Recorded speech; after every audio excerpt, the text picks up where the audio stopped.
भूल नदी गिरी को करे सागर का सम्मान संधान संधान सागर का संधान। यदि नदी जब तक पर्वत को नहीं भूलेगी तब तक वो समुद्र की ओर नहीं जाएगी। अपनी विशालता को प्राप्त करना है तो पुरानी बातों को भूलना बहुत जरूरी है। तो नदी जब पर्वत को भूलती है तभी वो सागर की खोज कर पाती है। इसी प्रकार जब तक हम पुरानी बातों को नहीं भूलेंगे तो न सफलता हमारे सामने आते आते खिसक जाएगी। जैसे जब स्कूल में पढ़ते थे ना तो मैथ्स का पेपर होता था, उस समय जरूर टीचर कहता था जो गलत हो गया छोड़ दे, अब अगले प्रश्न को देख, समय तो 3 ही घंटे हैं। यदि एक ही प्रश्न में उलझ जाओगे तो आगे के 6 प्रश्न हल कभी भी नहीं हो पाएंगे। इसलिए याद करना तो कभी कभी आवश्यक होता है, किंतु भूल जाना ज़्यादातर फायदेमंद होता है। अभी यहाँ पर हम आपको प्रश्नोत्तर रत्नमालिका पढ़ा रहे हैं और उसके बाद प्रश्नोत्तर यहाँ पर शंका समाधान होता है। यदि किसी के कोई प्रश्न हो तो यहाँ पर चिट्ठी लिख करके रख देना, थोड़ी देर प्रश्नोत्तर करेंगे। आज तो एक भी चिट्ठी नहीं है, सब होशियार हो गए क्या 3 ही दिन में 5 दिन में इतने सब होशियार हो गए, आज एक भी शंका नहीं। कहाँ गए वे सब लड़के, तो दिखाई नहीं रहे, कहाँ भग गए सब? तो इधर आ गए बाजू, ठीक ठीक, दीदियों ने धक्का मार दिया तो सब इधर आ गए। चलिए पेज नंबर 190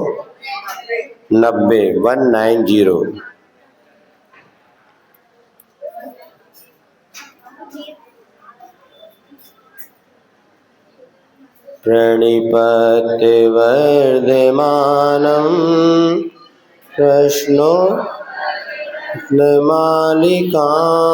वक्षे कागनरामरवन्द्यं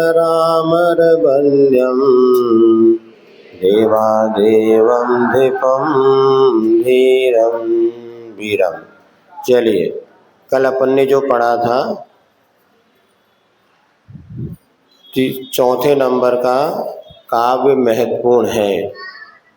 त्वरितम याद है सबको? त्वरितम किम कर्तव्यम विदुषां संसार संतते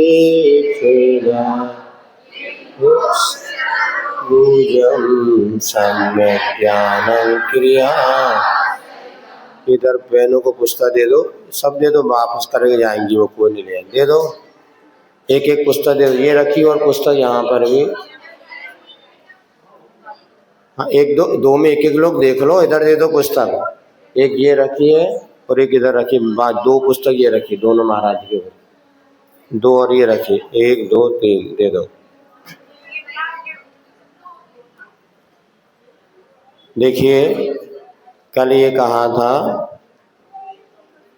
त्वरित, हाँ दे दो जल्दी से। हो गया सबको?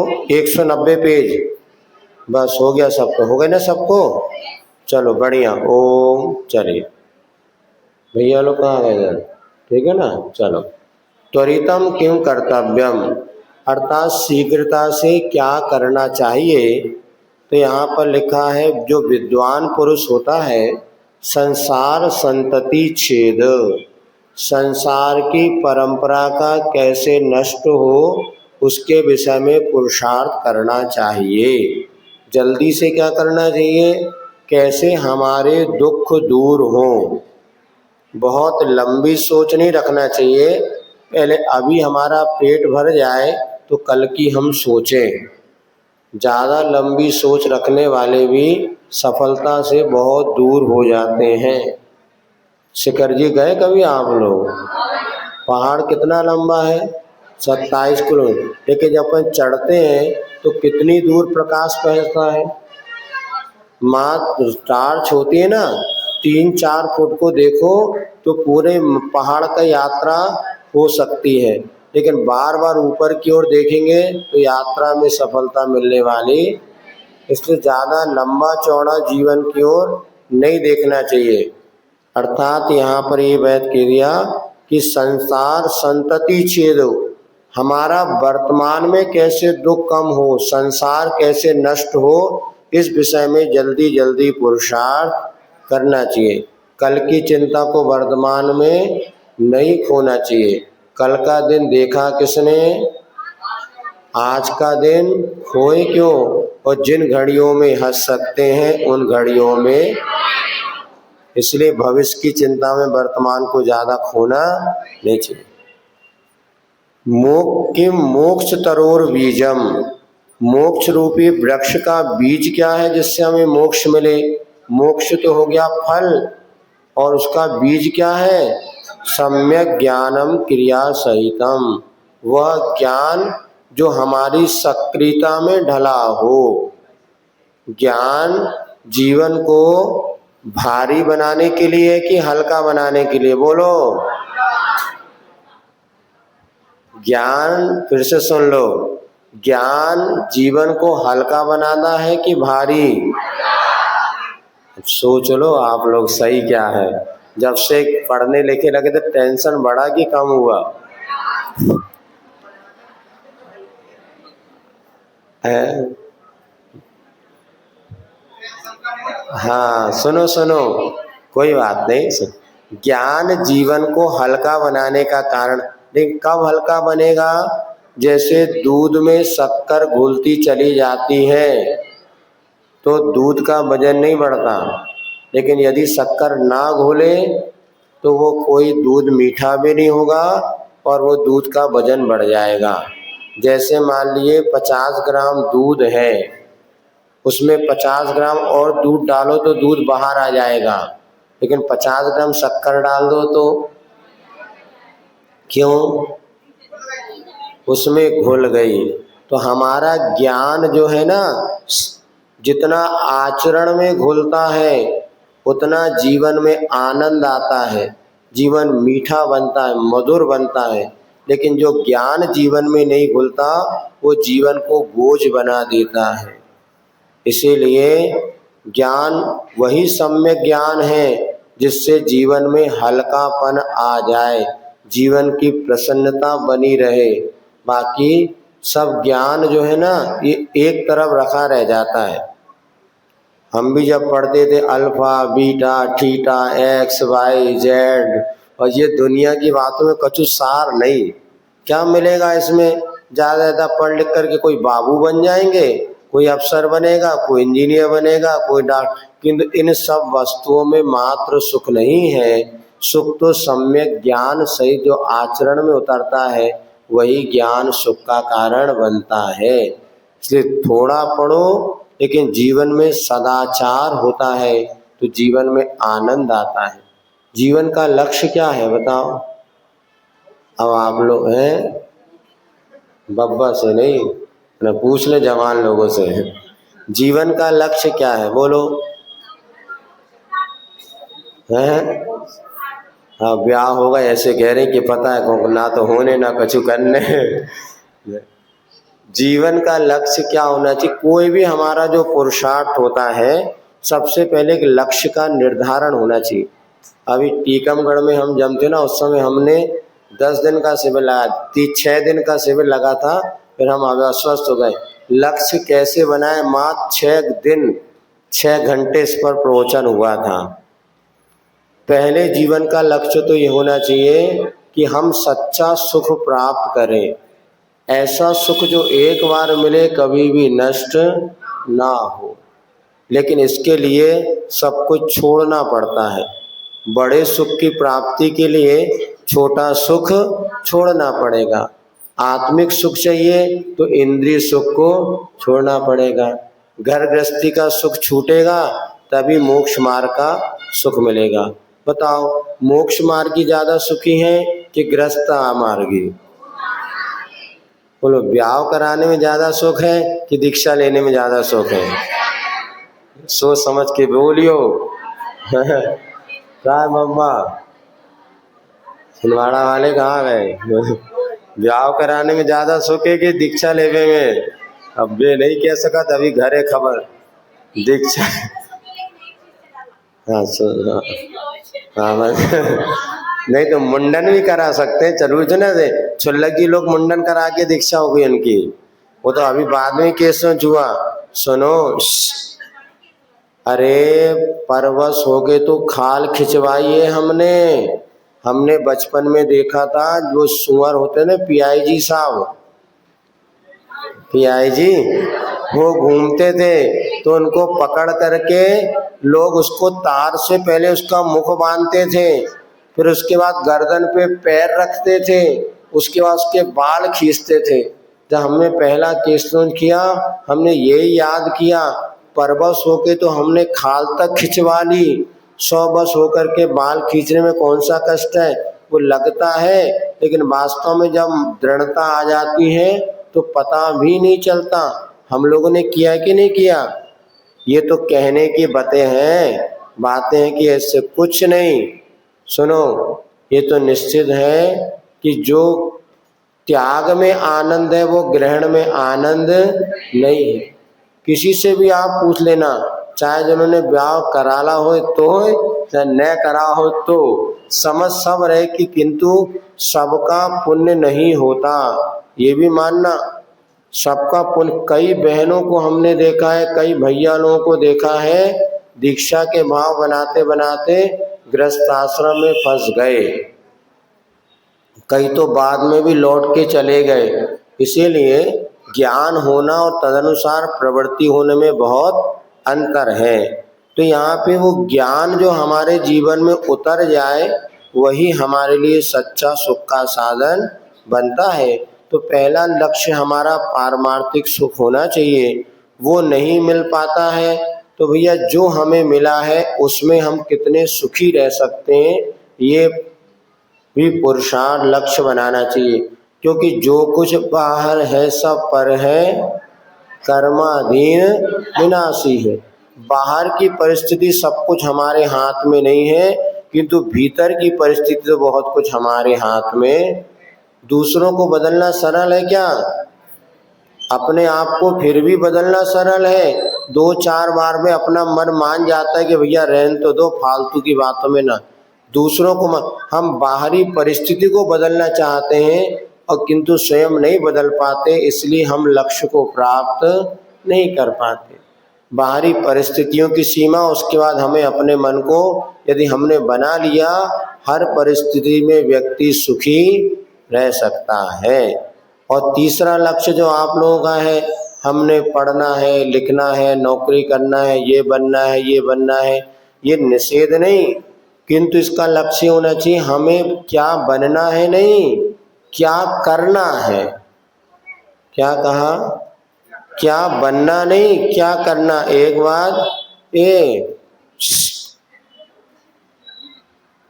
एक बार नरेंद्र मोदी जी जो प्रधानमंत्री है ना, उनसे किसी बच्चे ने पूछा था कि आपने कभी सोचा था मैं प्रधानमंत्री बनूंगा? उन्होंने कहा नहीं, मैंने कभी नहीं सोचा था, मैंने तो ये सोचा था मुझे देश की सेवा करना है। जब मैं आरएसएस में कार्यकर्ता के रूप में था तब भी देश की सेवा करता था, जनता ने मुझे मुख्यमंत्री बनाया तब भी मैंने देश की सेवा की। यदि मैं आज प्रधानमंत्री बना हूँ तो भी मेरा लक्ष्य मुझे देश की सेवा। क्या प्रधानमंत्री बन के देश की सेवा हो सकती है? क्या हम छोटे बन के देश की सेवा नहीं कर सकते क्या? क्यों नहीं कर सकते? एक लड़का था, उसके पैर भी नहीं थे, दोनों हाथ भी नहीं थे, लेकिन जब देश पर संकट आया तो उसने कहा, मुझे माँ से कहा, माँ मैं सेना में भर्ती होऊंगा। माँ ने कहा, बेटा पागल हो गया क्या? दोनों पैर है नहीं, हाथ नहीं, सेना में भर्ती होके क्या करेगा? बोले, माँ भले मैं सेना को बंदूक उठा के गोली नहीं चला सकता, किंतु दुश्मन की एक गोली खा करके उसकी बंदूक की गोली तो कम कर सकता हूँ। उसकी एक गोली मेरे सीने में लगी, मैं दुश्मन की एक बंदूक की गोली को तो कम कर सकता हूँ। ऐसा जज्बा अगर हमारे भीतर है तो हम ये सोचो कि हर परिस्थिति में हमें प्रसन्न रहना है। यदि हम कुछ बन जाते हैं तो भी हम अपना कर्तव्य करेंगे, नहीं बन पाते तो भी मूल कर्तव्य हमें स्वयं प्रसन्न रहना और अपने परिवार जन को प्रसन्न रखना। जिस समाज में हम रह रहे हैं उस समाज के उपकारों को चुकाना, ये हमारे जीवन का लक्ष्य बन जाए तो हर परिस्थिति हमारे जीवन में सुख और आनंद का कारण बन सकती है। फिर एक बात हमने यही अनुशासन में जब गए थे तो 2 पंक्तियां सुनाई थी, याद है? जब लक्ष्य बना ही लिया ऊंची उड़ान का, जब लक्ष्य बना ही लिया ऊंची उड़ान का, तब व्यर्थ है कद देखना आसमान का, तब व्यर्थ है कद देखना आसमान का।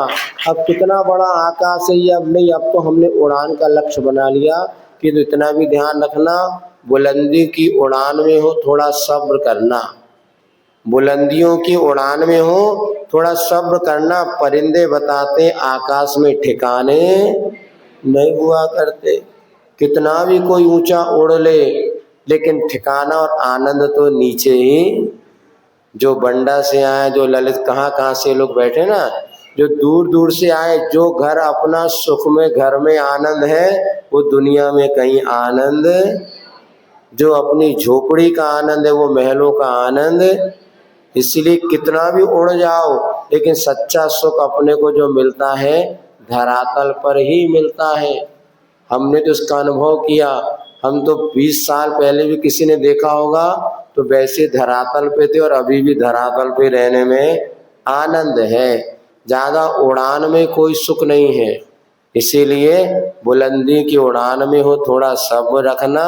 परिंदे बताते हैं आकाश में ठिकाने, खूब बड़ी बड़ी कल्पना हम कर लेते हैं। जिस दिन घर में यदि हमारे 12वीं में 99% आ गए फिर तो पर लग गए, अब तो IAS से नीचे बात ही नहीं करना, तो सपना ही नहीं देखना। और मान लीजिए उड़ा अरे आज सबसे बड़ी समस्या है कि बच्चे 90, 92, 95 पर, इसलिए हम कहते बेटा 70 से ज़्यादा नहीं लाना और 60 से कम, क्योंकि 60-70 वाला भी योग्यता है तो बहुत कुछ हासिल कर सकता है। कई बार 95, 92 के बाद भी वो चीज़ नहीं मिल पाती, इसलिए हर परिस्थिति में प्रसन्न रहो। तो यहाँ पे त्वरितम किम कर्तव्यम, विदुष संसार संतति छेद, संसार की परंपरा का छेद करने का अर्थ क्या है? दुखों की परंपरा को तोड़ना।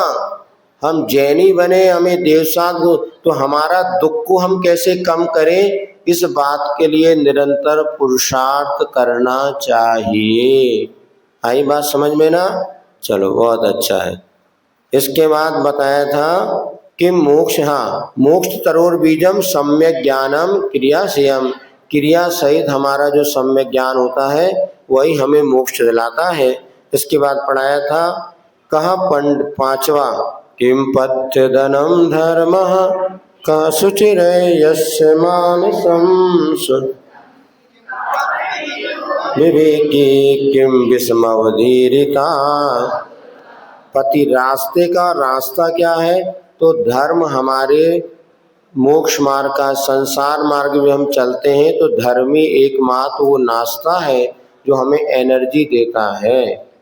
तो धर्म को हमें कभी भी नहीं भूलना। धर्म क्या है? संक्षेप में आप समझ लो, 5 पाप करना अधर्म है और 5 पाप नहीं करना धर्म। जितना हम हिंसा से बचेंगे उतने हम धर्म के निकट हैं। पूजन पाठ आदि क्रियाओं का नाम ही धर्म नहीं कहा, ये धर्म का साधन है। 5 पाप और कसायों से जितने हम दूर हैं उतने हम धर्म के निकट हैं। हिंसा नहीं करते, झूठ नहीं, चोरी, कुशील, परिग्रह, क्रोध, मान, माया, लोभ, ये 9 चीज से आप जितना बचेंगे उतना धर्म के निकट है। आई बात समझ में? पवित्र कौन है? शुचि कौन है? जिसका मन पवित्र है। मन की अपवित्रता हमारे लिए अशुचि बनाती है और मन की पवित्रता शुचि बनाती है।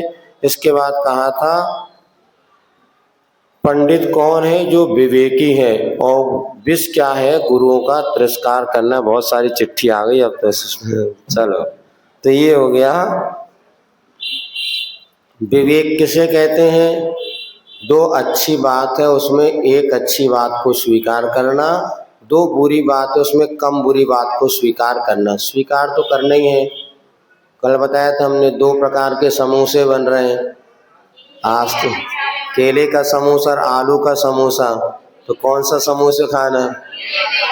यदि विवेकी होगा तो सोचेगा भाई काय को ज़्यादा हिंसा करना, केले का खा लो, दोनों मिल तो रहे। इसको कहते हैं विवेक। और 2 अच्छे काम में जो ज़्यादा अच्छा काम हो उसको पहले कर लेना। मंदिर भी जाना है और उसी समय स्वाध्याय, महाराज स्वाध्याय करा रहे हैं तो पहले महाराज का स्वाध्याय कर लेना। चलिए, इस प्रकार से बताया था। कल और बातें बताई थी का गुरुता का मूल क्या है, बड़प्पन किससे होता है? जो याचना नहीं करने से बड़प्पन होता है। कितने भी आपने जब सामने वाले से मांग कर ली तो आपका गौरव शांत हो जाएगा, लघुता मन में आ जाती है। इसीलिए याचना नहीं करना। अपने 22 परिसय में एक परिसय याचना परिसय। मुनि महाराज कैसी भी परिस्थिति बने याचना नहीं करना। श्वेतांबरों ने इसका विपरीत कर लिया कि याचना करना। तो कहते राजा का पुत्र था फिर भी सब जगह मांगने गया तो वो याचना करना मानते, लेकिन उसको याचना नहीं करना ही प्रार्थना अपने बड़प्पन का मूल है। और याचना करने वाला हमेशा निम्न हो जाता है। इसलिए किसी से